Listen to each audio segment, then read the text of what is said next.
Warning, recovery recommended. This review is brought to you by Full Sail University.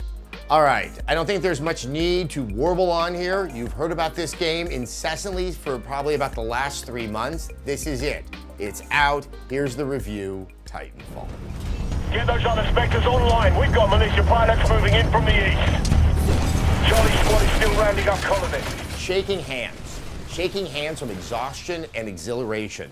That's what I kept on noticing every several rounds of playing Titanfall, a multiplayer game that is a marvel of design and no small technological feat. Multiplayer shooters should be intense, but Titanfall's exactitude of identifying the core essentials of the genre, expanding their creative opportunities, and stripping away burdensome convention results in something familiar but thrilling in its reinvention and rediscovery of fun inside of competition. It's not all about jetpacks and really big mechs, but damn, they sure do help.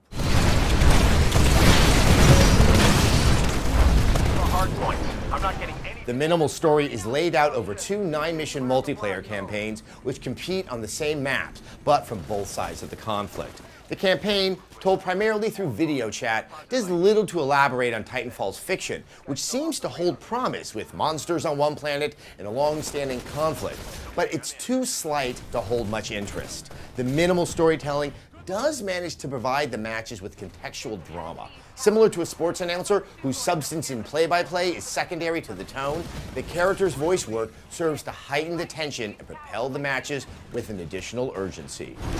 All units, we've got the upper hand for now, but it's a close fight. Don't let your guard down. While the science fiction setting begs for further exploration inside the game, it's hard to find fault because the setting allows for the indulgence of any reasonable person's fantasies. Having a jetpack and your own personal mech, here called Titans. The jetpacks, allowing for double jumps and wall running, liberate on-foot combat and recalibrate how you read a level, as nearly all surfaces are a play space. See a second-story window? Jump through it. See 2 parallel walls? Chain your run along them, or just hop from rooftop to rooftop. See a friendly Titan? Hitch a ride, or if unfriendly, be a David to his Goliath.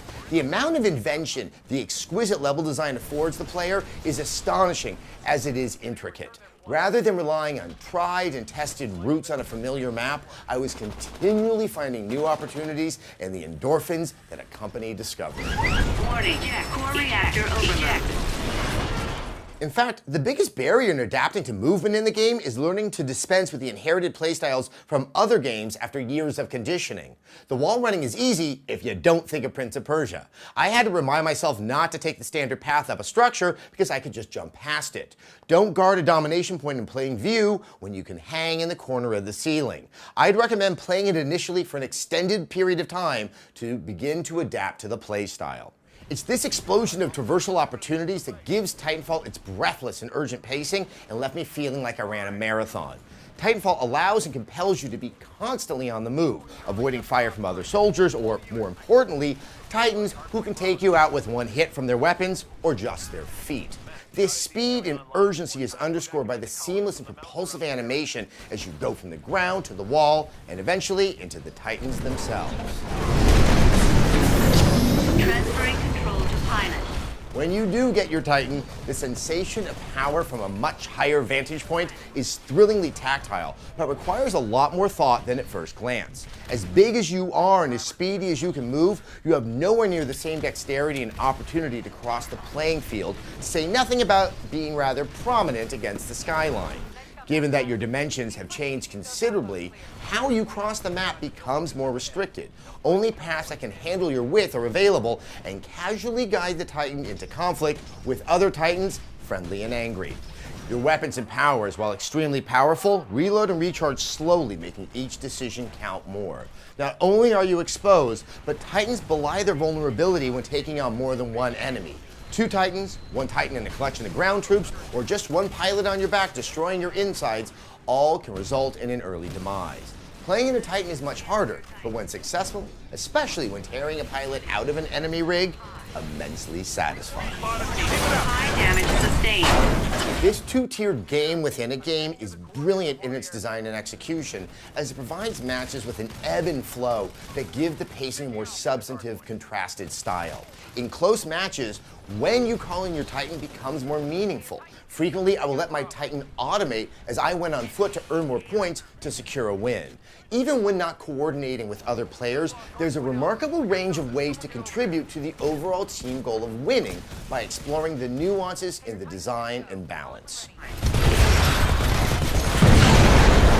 This thoughtfulness extends into the in-game rewards. Kills reduce the time before your Titan becomes available, making the AI-controlled grunts very useful for novice and experienced players alike, as they help fill out the battlefield as you race between combat and objectives. In-game achievements that encourage experimentation add experience and create burn cards, an alteration to the perk system that gives the player bonuses like special weapons and endless frag grenades that can be played outside of the current match and activated after death. Of course, there's the leveling system itself that unlocks weapons and enhancements for both pilots and Titans. The loop of rewards in Titanfall is constant and the best I've seen in a multiplayer game. It only enhances the already inherent compulsion to play. Blisk, what the hell is going on down there? We're being targeted by our own guns. The rewards for leveling up may result in fewer weapons and accoutrements than in other multiplayer games, but each one feels essential, distinct, and viable. I prefer the submachine guns over the assault rifles, but each new attachment affected their behavior and reinvested it with value. The auto-targeting pistol is a lot of fun, but dangerous, as it requires the player to get in close for 3 headshots, making the enhanced targeting unlock a thrill to receive. And the shotgun? Well, this is the best and most satisfying shotgun in any game, period.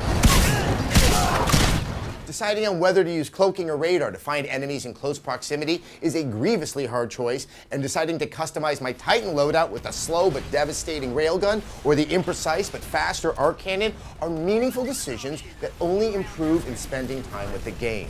Unlike so many other shooters where players settle on a reliable regimen of behavior after a short while, Titanfall feels rich with potential that can only be tapped by taking chances and indulging in what it has to offer. Blisk, this is Graves. Can you hear me? What do you want? I want to end the war.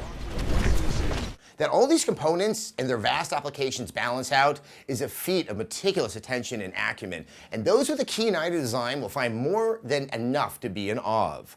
What's more impressive is not that it all comes together in harmony, but that it's so fun and inviting. Being a new IP with new rules helps level the playing field, but it's impossible not to see how the team of designers at Respawn, many of whom ushered in the dominance of multiplayer shooters with Call of Duty 4, apply their learning to create something new that can extricate the genre from itself, freed from the weighty trappings of an expectant fan base and aesthetics steeped in hyper-militarism.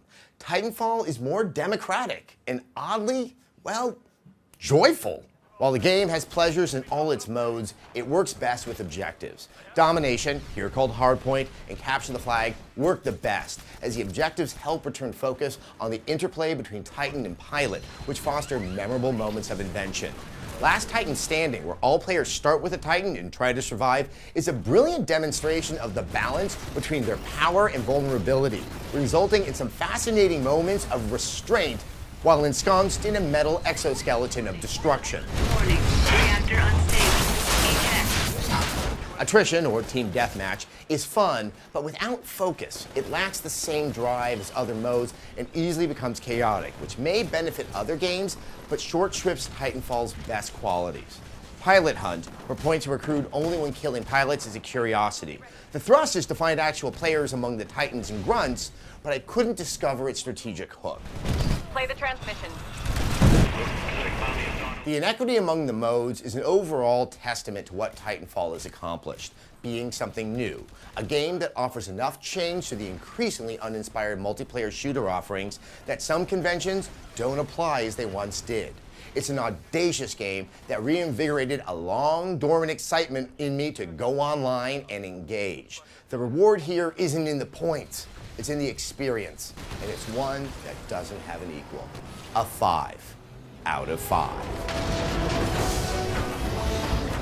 All right, yeah, as you can see, I like the game very much. I know a lot of people out there, I know many of them personally. I don't like shooters, I don't like multiplayer. I'm not saying go out and buy the game, but give yourself a chance to sit down and play it. You might be a little bit surprised how well this is thought out to accommodate even the most resistant of players out there. Once again, there's the Titanfall review. Thank you very much. I bet something interesting is happening below in the comments. Have fun. All right, you may have noticed I talked a lot about the design of Titanfall because, you know, a multiplayer game, really, it's all about design. So that may make you wonder, thought about all these things? Why not consider actually making a game yourself? Well, that's where Full Sail University comes in. Whether you're interested in programming, art and animation, story creation, or even producing games, there is a game to be programmed at Full Sail University to fit your needs. Full Sail's campus is equipped with professional-level game studios and labs where you can work with teams of your peers to create a playable game from start to finish. Also, there's Full Sail's Project Launchbox program. That allows you as a student to receive a MacBook Pro preloaded with industry software that will give you a head start in understanding the creation of video games. Full Sail University also offers a variety of campus and online degrees in fields related to the entertainment and media industry, including art and design, filmmaking, recording arts, entertainment business, and many more. Visit fullsail.edu/rev3games to learn more.